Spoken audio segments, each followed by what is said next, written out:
ẹ káalẹ́ ẹ káàtòórọ̀ Ìdòwú Ògúnbàjò lórúkọ tèmi. Wọ̀nyí ni àwọn ìròyìn tá a ní fún yín.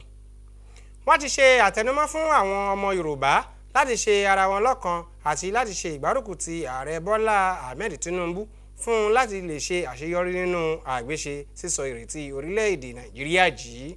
Ambassador Adéwálé Adéògùn tí ó jẹ́ alápèjọ àwọn ọmọ ẹgbẹ́ alátìlẹyìn òṣèlú gúúsù àti ìwọ̀ oòrùn láti inú ẹgbẹ́ òṣèlú APC ń ló sọ̀rọ̀ yìí di mímọ̀ nígbà tí ó ń bá àwọn aṣojú alátìlẹyìn òṣèlú sọ̀rọ̀ ní ìlú Ìjẹ̀bú Òde. Ẹ gbọ́ ẹ̀kúnrẹ́rẹ́ ìròyìn síwájú sí i. Nígbà tí wọ́n bá àwọn alátìlẹyìn òṣèlú sọ̀rọ̀, àwọn ọmọ ẹgbẹ́ yìí tí ó wá láti ìpínlẹ̀ mẹ́fà ọ̀tọ̀ọ̀tọ̀ ní èyí tí ó jẹ́ ti ẹ̀ka gúúsù àti ìwọ̀ oòrùn ti orílẹ̀-èdè níbi ìpàdé àtìlẹyìn òṣèlú gúúsù àti ìwọ̀ oòrùn. Ambassador Adéwálé Adéògùn tí ó jẹ́ alápèjọpọ̀ àwọn alátìlẹyìn òṣèlú yìí gbé òṣùbà káre láé fún àwọn ọmọ ẹgbẹ́ fún àtìlẹyìn tí wọ́n ṣe fún ààrẹ Bọ́lá Tinubu ní ìgbà ìdìbò ìyanisípò ààrẹ ní ọjọ́ 28 oṣù kejì ọdún 2023 tí ó sì rọ àwọn ọmọ ẹgbẹ́ láti fi ìgbánú kan ṣọ̀já kí Yorùbá lè wà ní ìṣọ̀kan láti lè jẹ́ kí a rí èsì ayọ̀ láti ọ̀dọ̀ ìjọba tí ó ń lọ lọ́wọ́lọ́wọ́. Bàbá wa mọ̀ wípé àwa náà gbọ́nwọ́ sáwọ́ ńgbà tí wọ́n fẹ́ di ààrẹ, a sì fẹ́ fi dá wọn lójú wípé bí lè ń jó bó lè ń jà a wà lẹ́yìn wọn, ṣùgbọ́n a fẹ́ bẹ̀ wọ́n pé nǹkan tó bá tọ́ sí wa nínú ìjọba yìí kí wọ́n ṣe fún wa, kí ọmọ ẹlẹ́ran wa kó má máa jẹ egungun ọmọ ẹni dẹ̀ ni wọ́n ní kí ò ní ṣèdí bẹ̀bẹ̀rẹ̀ ká filẹ̀ kẹ̀ sí dé ọmọ ẹlòmíì. Ọdún 4 yìí sẹ́ẹ̀ a máa gbárùkù ti bàbá yìí tó fi máa ṣàṣeyọrí tọ́lọ́n fi máa sọ pé kó ṣe kejì. Wọ́n àfẹ́ sọ pé àwa tí a wá láti ẹ̀yà ń bí yìí àwa náà fẹ́ láti dá sí ìjọba yìí ní ọ̀nà kékeré tí Ọlọ́run fún wa lọ́pọlọ.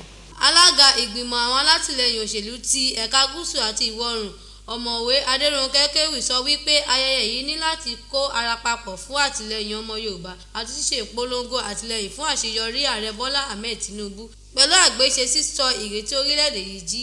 Àwa Yorùbá a fẹ́ kí a sowọ́pọ̀ pẹ̀lú aṣíwájú Bọ́lá Ahmed Tinubu gẹ́gẹ́ bí ọmọ Yorùbá tó wà nípò ààrẹ orílẹ̀-èdè yìí, ká bá wọn sowọ́pọ̀ ká dẹ̀ lù wọ́n ní ọ̀gọ́ ẹnu fún iṣẹ́ takuntakun tó ń ṣe, pé kí wọ́n lè jọ̀wọ́ kán má gbàgbé àwa Yorùbá ní ilẹ̀ Yorùbá tá a ṣiṣẹ́ láti gbé wọn wọlé, láti gbé sẹ́nítọ̀ wọlé, láti gbé House of Rep wọlé, pé kán má gbàgbé wa. Ìpàdé yìí tún jẹ́ àǹfààní fún àwọn ọmọ ẹgbẹ́ láti fi ọ̀rọ̀ jomitoro ọ̀rọ̀ pẹ̀lú àwọn aṣíwájú wọn láti dábàá àwọn ọ̀nà èyí tí àwọn alátìlẹyìn òṣèlú yóò jẹ àǹfààní rẹ̀ àti ara àwọn gúúsù àti ìwọ̀ oòrùn lápapọ̀ ní orílẹ̀-èdè Nàìjíríà. Àwọn àlejò lórí ètò òwúrọ̀ wa ìyẹn Good Morning Nigeria ti gbé oríyìn fún ìjọba tó ń lọ lọ́wọ́lọ́wọ́ lórí àgbéṣe sísọ ìrètí orílẹ̀-èdè yìí jí tí ààrẹ Bọ́lá Ahmed Tinubu gùn lé látàrí títẹ́ pẹpẹ ìwé owó ìṣúná ọdún 2024 tó tẹ́ pẹpẹ rẹ̀ fún àwọn ilé ìgbìmọ̀ aṣòfin àpapọ̀ ẹlẹ́ẹ̀kẹwàá ilẹ̀ Nàìjíríà. Wọ́n rí nírìí wípé ohun tó dáa ni nígbà tí wọ́n bójú wo ti pàṣípààrọ̀ ọjà tí wọ́n sì ń jẹ̀ràn rẹ̀ lọ́wọ́lọ́wọ́. Wọ́n wá sín àwọn ìjọba wa ní gbẹ́rẹ́ pàkọ́ láti máa ro ti ọrọ̀ ajé wa ní ohunkóhun tí wọ́n bá ń ṣe. Mina Daniel lóníròyìn tó bá wọn wà níbẹ̀. Àwọn agbébọn tí iye òǹkà wọn jẹ́ 5 ni wọ́n ṣe ìkọlù sí Táíwò Oyèkánmi, alákòóso ètò ìṣúná owó ti ọ́fíìsì gómìnà ìpínlẹ̀ Ògùn, tí wọ́n sì yìnbọn pa. Lẹ́yìn èyí ni wọ́n tún gbé owó tí a ò mọ iye rẹ̀ lọ. Nígbà tí kọmíṣánná ọlọ́pàá ìpínlẹ̀ Ògùn Abíọ́dún Àlàmútù ń fi ìdí ìṣẹ̀lẹ̀ yìí múlẹ̀, ó ní olóògbé yìí ni àwọn agbébọn ṣe ìkọlù fún nígbà tí ó fẹ́ gun afárá Kútọ̀ nígbà tí ó ń lọ sí ilé rẹ̀ lẹ́yìn ìgbà tí ó ti gba owó tí a ò mọ iye rẹ̀ ní ilé ìfowópamọ́ kan ní olú ìlú ìjọba ìpínlẹ̀ Ògùn Abẹ́òkúta. Àwọn agbébọn yìí ni ìròyìn fi tó wa létí wípé wọ́n yìnbọn pa olóògbé yìí, wọ́n sì fi sledgehammer já ilẹ̀kùn ọkọ̀ ayọ́kẹ́lẹ́ rẹ̀ tí wọ́n sì gbé owó ìjọba tí ó wà nínú ọkọ̀ rẹ̀ lọ. Kọmíṣánná ọlọ́pàá ìpínlẹ̀ Ògùn Abíọ́dún Àlàmútù ṣàlàyé wípé wọ́n gbé Táíwò Oyèkánmi dé ilé ìwòsàn ìjọba àmọ́ ẹ̀pà ò bóró mọ́, ó sì gbẹ́mìí mì. Àlàmútù ní òun ti béèrè fún àkàálẹ̀ CCTV láti ilé ìfowópamọ́ tí olóògbé yìí ti gbowó fún òun àti ọlọ́pàá tó kù fún àwọn ìwádìí. Ó sì tún ké sí àwọn ọlọ́pàá ìjọba ìpínlẹ̀ Èkó fún ìfọwọ́sowọ́pọ̀ wọn láti lè jẹ́ kí ọwọ́ ó tẹ àwọn ọ̀daràn wọ̀nyí tí ó sá lọ. Ní báyìí, gómìnà ìpínlẹ̀ Ògùn Ọmọọba Dàpọ̀ Abíọ́dún ti bá àwọn ẹbí ọ̀gbẹ́ni Táíwò Òyékànmí tí í ṣe alákòóso ètò ìṣúná owó ti ọ́fíìsì gómìnà ìpínlẹ̀ Ògùn kẹ́dùn, léyìí tó sì sọ wípé àdánù ní gbà fún ìṣèjọba òun nítorí àwọn ò rò wípé nǹkan bẹ́ẹ̀ lè ṣẹlẹ̀ rárá. Ilé-iṣẹ́ ọkọ̀ òfurufú ilẹ̀ Nàìjíríà èyí tó jẹ́ ọ̀kan lára ilé-iṣẹ́ tó tóbi jùlọ àti èyí tí kò séwu irú rẹ̀ ní ilẹ̀ Áfíríkà, léyìí tó ti gba ọ̀nà kan sí ìkejì kópa ribiribi níbi àpapọ̀ ọjà ilẹ̀ Nàìjíríà ni ó ti ní ìpèníjà rúgúdù inú afẹ́fẹ́ lọ́wọ́lọ́wọ́, léyìí tó sì jẹ́ ohun tí ó ń kọ àwọn èèyàn lóminú. Nínú ìròyìn tí Aliu Kabiru gbà wá ni ó ti ṣe àyẹ̀wò ohun tó lè fà á àti bí àwọn èèyàn ṣe ń kọminú lé lórí. Níbi làwọn ti máa mẹ́nu dúró fún ti ìròyìn fún talẹ́ tòní. Ẹ má gbàgbé láti tẹ̀lé wa lójú òpó wa Facebook NTA Ìjẹ̀bú Òde àti lórí YouTube Ìdòwú Ògúnbàjò lórúkọ tèmi. Ó dàárọ̀.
NTA Ijebu Ode, your heritage station. Nigeria Television Authority, NTA Ijebu Ode Heritage Station, a station that updates you on latest information, news, people day-to-day activities. We promote Nigeria culture.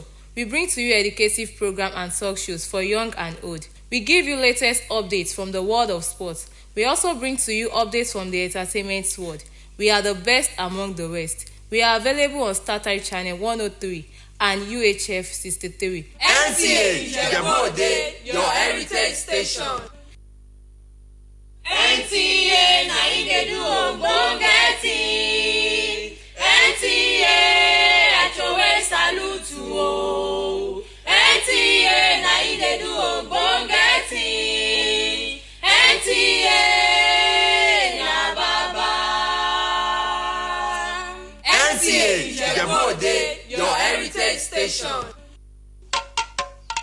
Ẹ jẹ́ a lọ sí NTA Ìjẹ̀bú Òde fún ìpolongo. Ẹ̀yin onílé iṣẹ́ ńláńláńlá àti kéréje-kéréje, ẹ̀yin ìyálọ́jà àti bàbálọ́jà, àsìkò ti tó láti mú ìmúgbòrò bá ọrọ̀ ajé yín. Ẹ̀yin oníjọsìn káàkiri, oníṣẹ́ ọwọ́, oníṣòwò, ẹ wá ṣe ìpolówó ọjà yín nílé iṣẹ́ NTA Ìjẹ̀bú Òde alárágbà yìí dá. Channel 63 àtúnwà lórí StarTimes Channel 103. Bẹ́ẹ̀ náà ni ẹ̀rọ ayélujára káàkiri.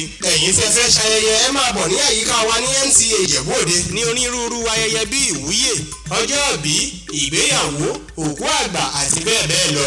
Ẹ tún lè kàn sí ẹ̀ka ìpolówó ọjà wa ní NTA Ìjẹ̀bú Òde àbí kí ẹ pè sórí àwọn nọ́mbà wọ̀nyí 081 37 23 06 26 tàbí 080 28 29 23 30. NTA Ìjẹ̀bú Òde alárágbà yìí dání wá. Healthcare. Health is something that's easy to take for granted. When we start losing it, it's hard to believe we spent so long not knowing it. To ensure that you stay as healthy as possible, this is a guide that should help you do just that.